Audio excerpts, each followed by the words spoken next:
कलयुग में मंत्र ही शक्ति है, ये शास्त्र में कथन कहा गया है। आपने सीरियल में देखा होगा, सत्ययुग, त्रेता युग, द्वापर युग, वहां पर लोगों ने भगवान से, प्रभु से वरदान प्राप्त करने के लिए कठोर तप किए, तब जाकर उनको इच्छित वर की प्राप्ति हुई, वरदान मिला। परंतु कलयुग जो है, जहाँ पर भक्ति जो है वो कम हो रही है, धार्मिक आस्था जो है वो कम हो रही है, तो कलयुग में सिर्फ मंत्र से ही आप भगवान को प्रसन्न कर सकते हैं और अपने लिए इच्छित वरदान प्राप्त कर सकते हैं। अब वो कैसे होगा? मंत्र सिद्धि से। मंत्र को सिद्ध करें तो वो आपका जीवन जो है वो एकदम बदल सकता है। जीवन में चमत्कार, सुख, शांति, आप जो चाहेंगे वो हो सकता है। मंत्र की शक्ति जो है वो अपार है। अब मंत्र जो है वो है क्या? नाम जो है मंत्र का वही उसमें बता रहा है कि मंत्र मतलब मन वत्ता तर, मन प्लस तर। मन यानी कि हमारा मन, और तर मतलब कि तारना, कल्याण करना। मन की वजह से हमारा कल्याण होगा, हम स्वयं कर सकते हैं। मन जो है वो चंचल है, वो कभी स्थिर नहीं रहता। और जितने भी तपस्वी हो, साधु संत हो, मुनि हो, वो सब मन को काबू में करने के लिए ही कहते हैं।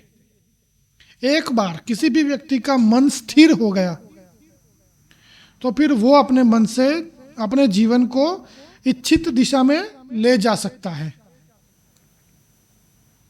परंतु मन इतनी जल्दी स्थिर होता नहीं, तो इसीलिए मंत्र बनाए गए हैं कि जिसकी मदद से आप अपने मन को कंट्रोल में कर सके, उसको स्थिर कर सके। आप जो इच्छे वो आपका मन करे, ना कि आप वो करो जो आपका मन कहे। इसीलिए सिद्ध पुरुष को मन का स्थिर पुरुष कहा गया है। तो मंत्र की मदद से आप अपने मन को स्थिर कर सकते हैं, अपने हिसाब से चला सकते हैं। और आज का साइंस भी ये बात मानता है कि मन जो है उसकी शक्तियां अपार है। सबकॉन्शियस माइंड जो है वो बहुत पावरफुल है। आप अपनी लाइफ में जो चाहते हैं वो कर सकते हैं, यदि आपने मन को अपने कंट्रोल में कर लिया तो। मन को कंट्रोल में कैसे करना है? मंत्र शक्ति से। यदि आप मंत्र जाप जो है वो प्रतिदिन करते हैं तो आप अपने मन को कंट्रोल में अवश्य कर सकते हैं। और मंत्र जो है वो सिद्ध होने के बाद आप उसके उपयोग से जो चाहे वो प्रकृति में भी करवा सकते हैं। आपने बहुत सी ऐसी पुरानी सीरियल में देखा होगा, शास्त्र तो आजकल पढ़ता कौन है, परंतु टीवी सीरियल में देखा होगा कि यदि किसी बात से ऋषि मुनि जो है वो रुष्ट हो जाते हैं, ऋषि दुर्वासा जो है वो अपने क्रोध के लिए जाने जाते हैं, तो दुर्वासा ऋषि जो है, उनके जैसे ऋषि यदि आपकी किसी बात से आहत हुए तो अपने हाथ में जल भर के मंत्र जाप करेंगे और आपके ऊपर उसको छिड़क देंगे। मतलब उन्होंने जो सोचा है वो आपके जीवन में होगा। फिर वो वरदान भी हो सकता है, और अगर उनको प्रसन्न किया तो वो श्राप भी मिल सकते हैं। वरदान और श्राप दोनों ही मंत्र से दिया जा सकता है। ऐसे ही वो किसी का बुरा बोलने से श्राप नहीं मिलता, उसके लिए आपके अंदर भी वो सिद्धि होनी चाहिए। बिना सिद्धि के कुछ फलित नहीं होता। अब प्रश्न यह है कि मंत्र कौन सा करे? तो उसके लिए सर्वप्रथम एक गुरु जो है उनको आपको चुनना है क्योंकि गुरु जो है वो गाइड कर सकते हैं कि आपके लिए ये मंत्र करना ठीक रहेगा, ये आपके लिए अनुचित है। क्योंकि मंत्र जो है वो भगवान के साथ एक व्यवहार है, क्योंकि मंत्र जो है वो किसी विशेष प्रयोजन के लिए ही किया जाता है। जैसे मेरे पास बहुत सारे लोग जो है वो प्रश्न लेकर आते हैं कि शादी नहीं हो रही है,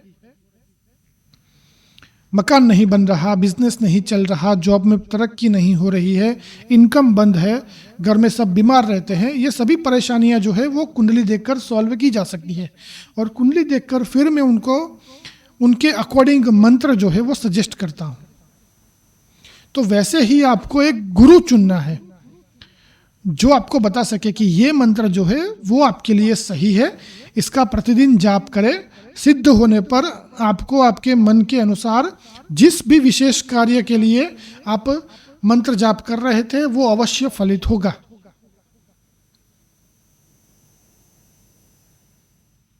तो ये आपको करना है। सर्वप्रथम गुरु चुने। अब गुरु नहीं मिल रहे हैं तो क्या करें? तो उनको ढूंढने का प्रयास करें। चलो आपने प्रयास भी कर लिया, फिर भी सफलता प्राप्त नहीं हो रही, तो फिर आपको भगवान कृष्ण के शरण में जाना है, क्योंकि भगवान कृष्ण जो है वो जगत गुरु है।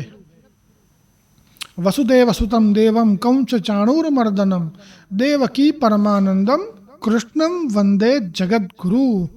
मतलब भगवान कृष्ण को जगत गुरु कहा गया है। तो भगवान कृष्ण के मंत्र का जाप करेंगे। ओम नमो भगवते वासुदेवाय, श्री कृष्ण शरणम मम,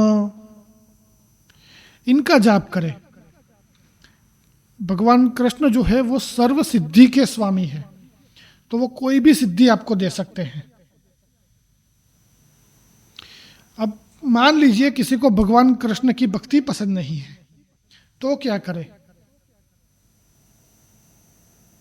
तो फिर आपको अपने मन के अनुसार जो भी भगवान के प्रति आपकी नैसर्गिक आस्था है, तो उनके मंत्र का जाप करना शुरू करें। परंतु मैं फिर से कह रहा हूं, मंत्र जो है वो किसी विशेष प्रयोजन के लिए ही उसका जाप या फिर उसको सिद्ध करना चाहिए। बिना किसी कारण के यदि आप मंत्र जाप करते हैं तो उसका नेगेटिव रिजल्ट भी आपको भुगतना पड़ सकता है। मतलब मंत्र जो है वो हानि भी कर सकते हैं। ऐसा नहीं है कि कोई सभी मंत्र जो है वो पॉजिटिव रिजल्ट ही देंगे। मंत्र जो है वो कुछ तामसिक है, कुछ नुकसान भी कर सकते हैं यदि किसी विशेष चीजों का या कुछ विशेष नियम का ध्यान न रखे तो इसलिए इन सब चीजों का ध्यान रखें। मंत्र जाप करें तो विशेष प्रयोजन के साथ करें, और प्रयोजन सिद्ध होने पर मंत्र जाप जो है वो बंद कर देना है। यदि आप अपनी रोजाना जिंदगी में पूजा पाठ करते हैं प्रतिदिन, तो भगवान को स्नान कराने के समय, उनको आरती करने के समय या फिर भोग धराने के समय पे आपको मंत्र जाप करना जरूरी नहीं है।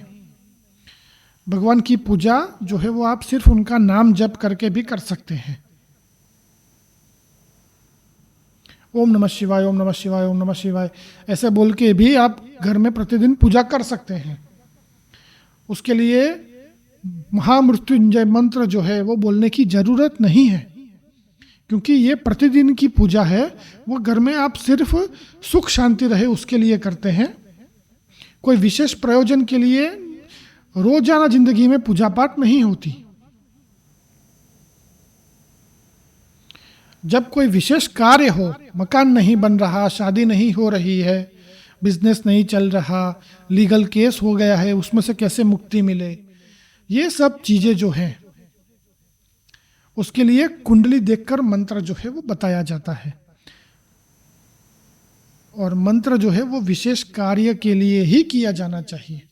यदि ऐसे मंत्र जो है उसका उपयोग आप करेंगे, यदि इस तरह से मंत्र शक्ति जो है उसको आपने पहचान लिया कि ये मंत्र है, उसकी वजह से मुझे ये पॉजिटिव रिजल्ट मिलेंगे, ये नेगेटिव भी हो सकता है, चलो उसको अवॉइड करते हैं, ये सब कुछ आपने समझ लिया, और फिर उसमें अपनी श्रद्धा के साथ, अपने भाव के साथ आप मंत्र जो है उसका जाप करना शुरू करते हैं, तो मंत्र में आपका जीवन बदलने की शक्ति है।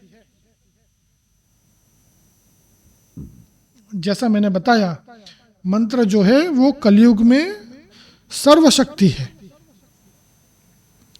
तो मंत्र का जाप करना शुरू करें। मंत्र जाप करने से आपको फायदा अवश्य होगा।